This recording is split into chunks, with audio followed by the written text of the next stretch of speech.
नमस्कार दोस्तों। 130वां संविधान संशोधन विधेयक 2025 इस समय चर्चा में है, क्योंकि ये बिल अभी लोकसभा में अमित शाह द्वारा, जो कि केंद्रीय गृह मंत्री हैं, इनके द्वारा पेश किया गया है। इसमें ये प्रावधान किया गया है कि कोई भी प्रधानमंत्री, मंत्री, मुख्यमंत्री, राज्य मंत्री अगर उनको आरोप के आधार पर 30 दिनों तक हिरासत में लिया जाता है तो उन्हें अपने पद से इस्तीफा देना होगा, या वो स्वतः ही अपने पद से 31वें दिन हट जाएंगे। तो 130वें संविधान संशोधन में प्रावधान किया गया है। अब इसको संयुक्त संसदीय समिति जेपीसी में भेजा गया है। इसका गठन लोकसभा अध्यक्ष द्वारा किया गया है। इसे संयुक्त संसदीय समिति को तदर्थ समिति भी कहते हैं। इसका काम ये होता है कि जो तीनों बिल हैं उनके बारे में जो सवाल उठ रहे हैं उनकी जांच करना, उनकी परखना, उस पर विचार विमर्श करना, ये सब इसका काम होता है। जब ये उन सवालों की जांच कर लेती है तो फिर ये सलाह देती है। लेकिन जरूरी नहीं कि जो भी सलाह दे संयुक्त संसदीय समिति वो सरकार माने ही माने, तो ये सलाह बाध्यकारी नहीं होती है। अब 130वां संविधान संशोधन के साथ साथ दो बिल और पेश किए गए हैं। पहला है 130वां संविधान संशोधन बिल, जिसमें ये कहा गया है कि प्रधानमंत्री, मंत्री, केंद्रीय मंत्री, राज्य मुख्यमंत्री, राज्य मंत्री, इन लोगों पर अगर कोई आरोप लगता है और 30 दिन तक हिरासत में रहते हैं तो इन्हें अपने पद से इस्तीफा देना पड़ेगा या अपने पद खाली करना पड़ेगा। और जम्मू कश्मीर राज्य पुनर्गठन संशोधन अधिनियम, ये जम्मू कश्मीर के लिए किया गया है। संघ राज्य क्षेत्र शासन संशोधन अधिनियम, ये केंद्र शासित प्रदेशों यानी दिल्ली, इनके लिए किया गया है।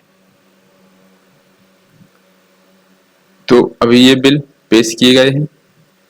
अभी इसमें संशोधन किसमें किया जाएगा? 130वां संविधान संशोधन के तहत 75 जोड़ा जाएगा। जम्मू कश्मीर राज्य पुनर्गठन संशोधन विधेयक के द्वारा 164 जोड़ा जाएगा। राज्य व संघ राज्य क्षेत्र शासन संशोधन विधेयक के द्वारा 239 के में 5A जोड़ा जाएगा। तो इनमें ये संशोधन किए जाएंगे। वही जो बताया, पद से हटाने का प्रावधान है इन तीनों में ही। कोई प्रधानमंत्री, मुख्यमंत्री, केंद्रीय मंत्री, राज्य मंत्री, अगर आरोप ऐसा हो जिसमें कम से कम 5 वर्ष की सजा हो और आरोपों में 30 दिनों तक लगातार हिरासत में रहें तो उन्हें अपने पद से हटना पड़ेगा। अभी तक ये प्रावधान संविधान में नहीं था, क्योंकि अभी आपने हाल ही में देखा होगा कि दिल्ली के मुख्यमंत्री या झारखंड के मुख्यमंत्री, उन पर आरोप रहे हैं लेकिन वो अपने पद से नहीं हटे थे।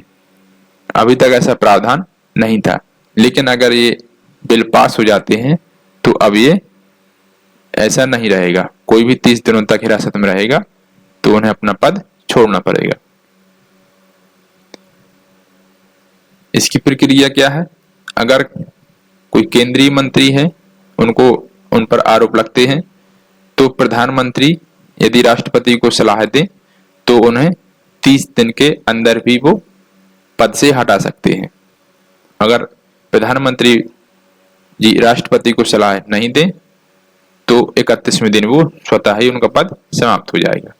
इसी प्रकार से राज्य में है, मुख्यमंत्री राज्यपाल को सलाह दे सकते हैं। अगर सलाह नहीं दे रहे तो 31वें दिन वो स्वतः ही अपने पद से मुक्त हो जाएंगे। इसी प्रकार से दिल्ली में भी है। अगर आरोप सिद्ध नहीं होता है तो फिर पुनः अपने पद को वो धारण भी कर सकते हैं। हिरासत से मुक्त होने के बाद बिना किसी अयोग्यता के व्यक्ति को पुनः मंत्री या मुख्यमंत्री नियुक्त किया जा सकता है।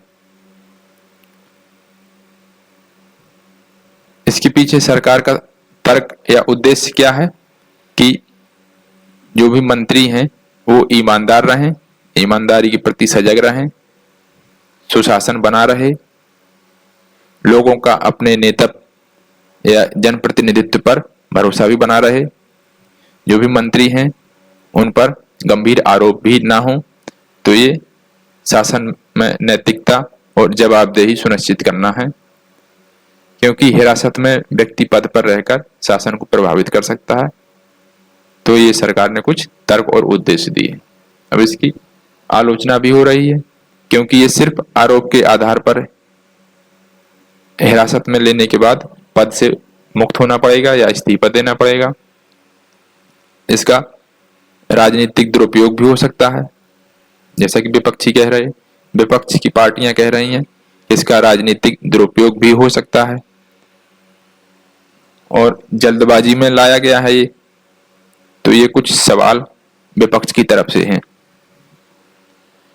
और विपक्ष ने एक ये भी कहा है कि कुछ पुराने कानून थे, जैसे जनप्रतिनिधित्व अधिनियम 1951 का अधिनियम था, जिसमें यदि आरोप सिद्ध होता है तो 2 साल की उसमें सजा का प्रावधान भी है और उन्हें अपना पद भी छोड़ना पड़ेगा और आगे भी कुछ समय के लिए चुनाव नहीं लड़ सकते हैं। तो ये कुछ विपक्ष ने सवाल उठाए हैं, जिसके लिए संयुक्त संसदीय समिति जेपीसी इस पर विचार विमर्श करेगी और अपनी सलाह देगी। अब आगे देखते हैं क्या होता है इसमें। तो ये था आज का टॉपिक। धन्यवाद।